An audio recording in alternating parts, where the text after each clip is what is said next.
एक बार एक अध्यापक अपने शिष्यों को अच्छी संगत की महिमा समझा रहे थे। उन्होंने एक शिष्य को गुलाब के पौधे के नीचे से एक मिट्टी का ढेला उठाकर लाने को कहा। जब शिष्य ढेला उठा लाया तो अध्यापक बोले, इसे अब सूंघो। शिष्य ने ढेला सूंघा और बोला, गुरुजी, इसमें से तो गुलाब की बड़ी अच्छी खुशबू आ रही है। अध्यापक बोले, शिष्यों, जिस प्रकार गुलाब की पंखुड़ियों की संगति के कारण इस मिट्टी में से गुलाब की महक आने लगी, उसी प्रकार जो व्यक्ति जैसी संगत में रहता है उसमें वैसे ही विचार और आचरण आ जाते हैं। एक बार एक मूर्तिकार पत्थर से एक मूर्ति बना रहा था। जब वो पत्थर को हथौड़े से मार रहा था, तभी अचानक उस पत्थर से आवाज आई कि मुझे मत मारो, मुझे बहुत दर्द हो रहा है। ये सुनकर मूर्तिकार ने उस पत्थर को वहीं छोड़ दिया और दूसरे पत्थर पर काम करने लगा। लेकिन इस बार उसने दूसरे पत्थर से पूछा कि वो उस पर अपना काम कर सकता है या नहीं। पत्थर ने जवाब दिया, कहा कि हाँ, मैं तुम्हारे हथौड़े की मार सह लूंगा। मूर्तिकार ने उस पत्थर से हथौड़े की मदद से भगवान की बहुत सुंदर मूर्ति बनाई। फिर उस मूर्ति को गांव के मंदिर में स्थापित कर दिया गया। लेकिन साथ में ही लोगों ने उस मूर्ति के नीचे नारियल तोड़ने के लिए एक पत्थर रख दिया, और ये वही पत्थर था जिसने मूर्तिकार को उस पर काम करने से मना किया था। अब रोजाना हजारों लोग उस पत्थर पर नारियल तोड़ने लगे, जबकि वो दूसरे पत्थर की पूजा करने लगे और उसके आगे माथा टेकने लगे। इस कहानी से हमें ये सीख मिलती है कि कामयाब होने के लिए हमें कभी भी मेहनत और मुश्किलों से नहीं डरना चाहिए, वरना हम अपना अस्तित्व ही खो देंगे। एक राजा ने जानबूझकर एक बड़ी सी चट्टान रास्ते के बीचों बीच रखवा दी और खुद एक बड़ी सी झाड़ी में छिप गया। वो ये देखना चाहता था कि आखिर कौन उस चट्टान को रास्ते से हटाता है। उस रास्ते से बहुत से लोग आए, पर किसी ने चट्टान को नहीं हटाया। कुछ वक्त बाद एक किसान काफी सारी सब्जियां लेकर वहां पहुंचा। काफी मशक्कत के बाद उसने उस चट्टान को वहां से हटा दिया। दूर से देख रहे राजा ने चुपचाप जाकर उसकी सब्जियों के पास सोने की मुद्राएं और एक चिट्ठी रख दी, जिसमें लिखा था कि तुम बहुत दयालु और उदार हृदय वाले व्यक्ति हो। तुम चाहते तो दूसरों की तरह इस चट्टान को बिना हटाए दूसरे रास्ते से जा सकते थे, लेकिन तुमने अपने साथ दूसरों के बारे में भी सोचा। ये सारी मुद्राएं अब तुम्हारी है।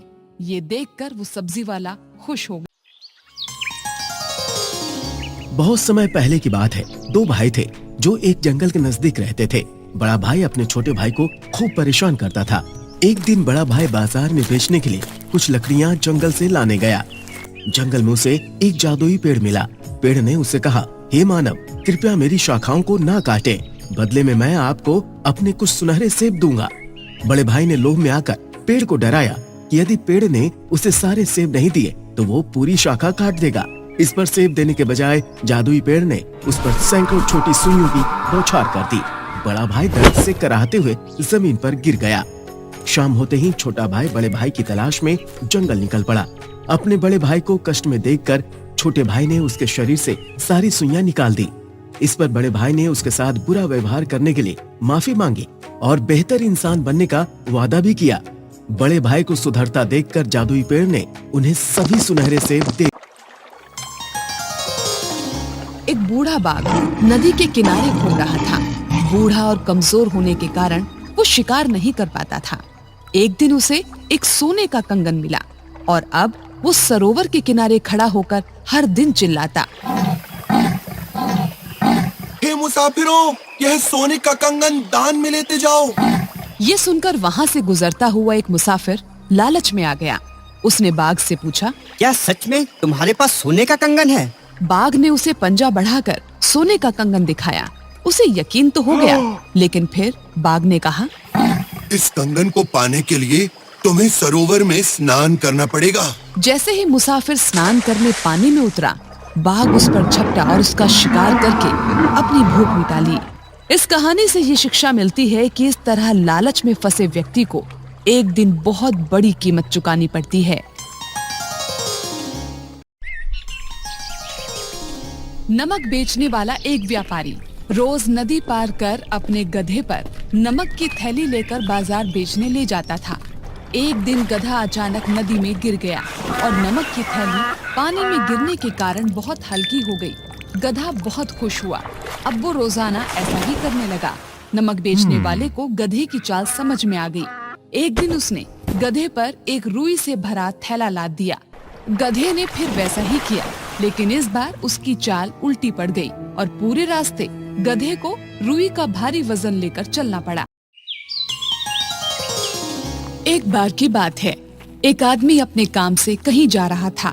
रास्ते में उसने एक हाथी को एक पतली सी रस्सी से बंधा हुआ देखा।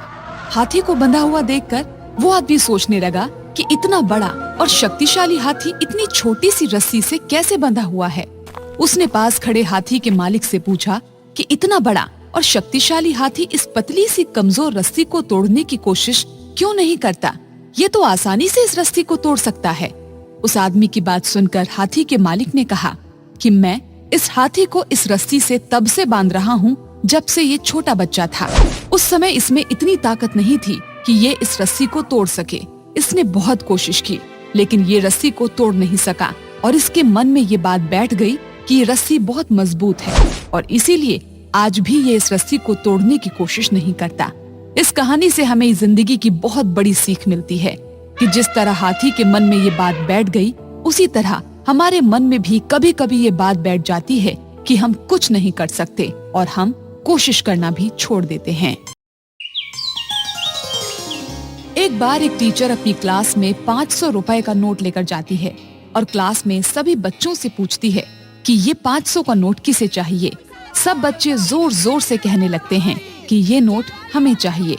फिर उसके बाद टीचर उस नोट को थोड़ा मरोड़ देती है और फिर से बच्चों से पूछती है कि ये नोट किसे चाहिए। सारे बच्चे फिर से जवाब देते हैं कि ये नोट हमें चाहिए।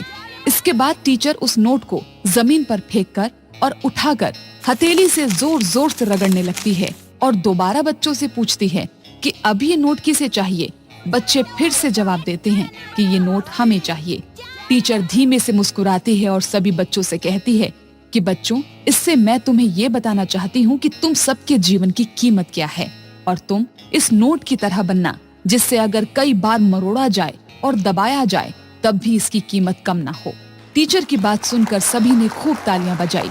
इससे हमें ये सीख मिलती है कि चाहे कोई कितना भी हमें गिराने की कोशिश करे, हमें कभी भी हार नहीं माननी चाहिए। कालूराम एक छोटे से गांव का रहने वाला एक बहुत ही गरीब व्यक्ति था। उसकी कमाई से उसके परिवार का बड़ी मुश्किल से गुजारा चलता था। एक समय ऐसा आया कि कालूराम की तबीयत खराब होने से वो काम पर नहीं जा पाया और उसकी आर्थिक स्थिति बेहद खराब हो गई। घर की गरीबी देख कालूराम चिंता में पड़ गया। तब उसकी पत्नी ने कहा कि आप चिंता मत कीजिए, मैं थोड़े थोड़े कर राशन बचाती थी ताकि विकट परिस्थिति में ये काम आ सके।